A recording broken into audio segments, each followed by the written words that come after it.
description to all the materials I used, and I also included free downloadable templates, which you can also find in the description as well. And I numbered all of the template pieces in the order that they appear in this video, so they should be very easy to follow. Alright, well, the first thing I did to make this web shooter was build the base using some cereal box cardboard.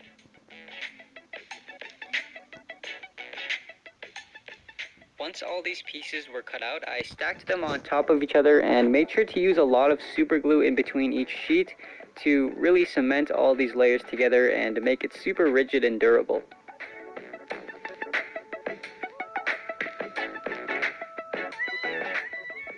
And I added this additional piece right here, which will be the top side of the web shooter.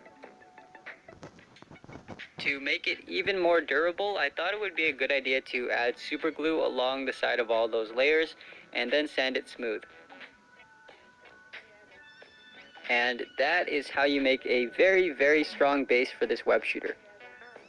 Moving on, I rolled up a small tube of paper to make the barrel of the web shooter, and I measured the outer diameter of this barrel to be about 3/8 of an inch before gluing the tube shut. And we can strengthen this paper tube by adding a layer of super glue. Now I made a tiny ring out of cereal box cardboard and glued that to the end of the barrel like this.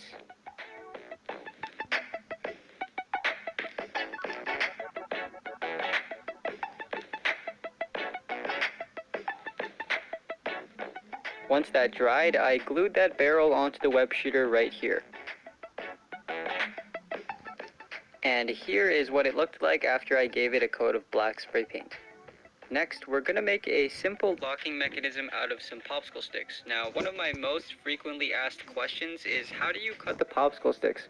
So here it is for those of you who want to know. It's actually really easy. All you have to do is just kind of score it on each side, and then you can snap it off really easily like this.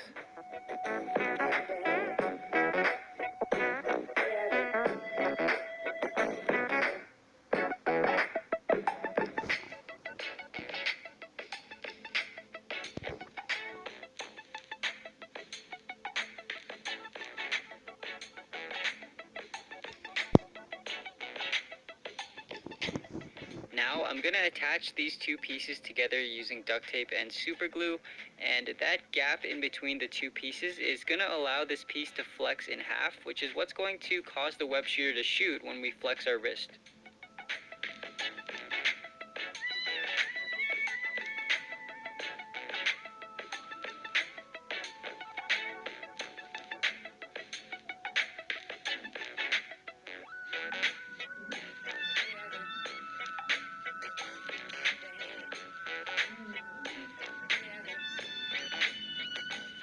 So now the locking mechanism is complete, and as you can see, this piece is flexible now. Alright, and now I can glue that locking mechanism onto the web shooter in between that gap right there.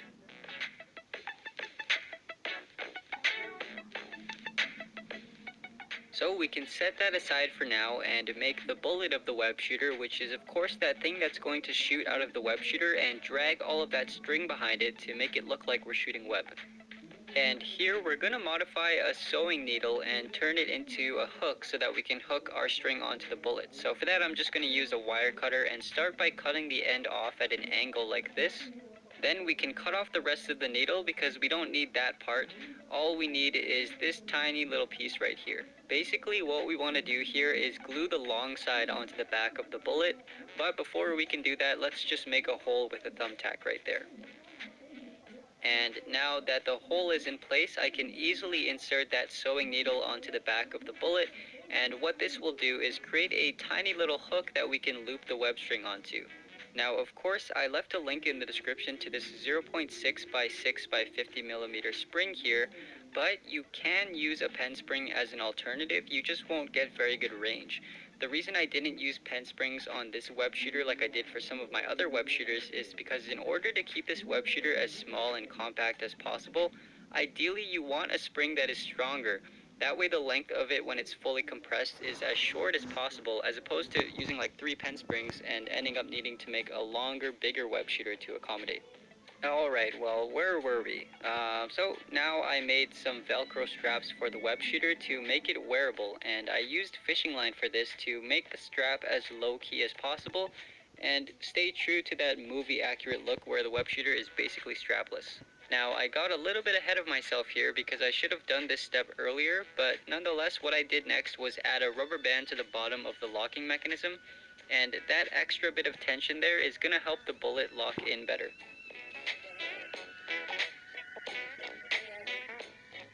So now we can do a little test to see if this works. So I can insert the bullet into the barrel like this, and to fire I just put pressure on that popsicle stick to flex it downwards.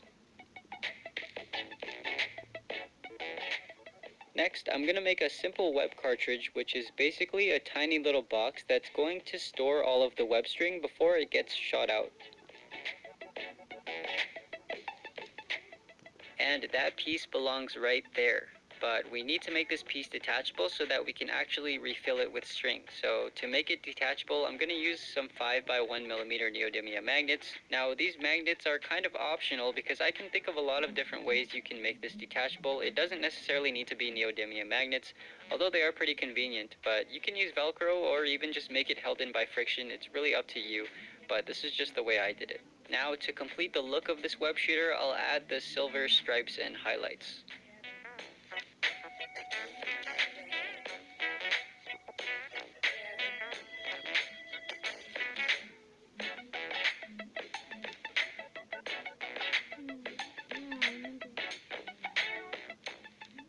At this point, it was time to attach fishing line to the trigger to be able to shoot it on command.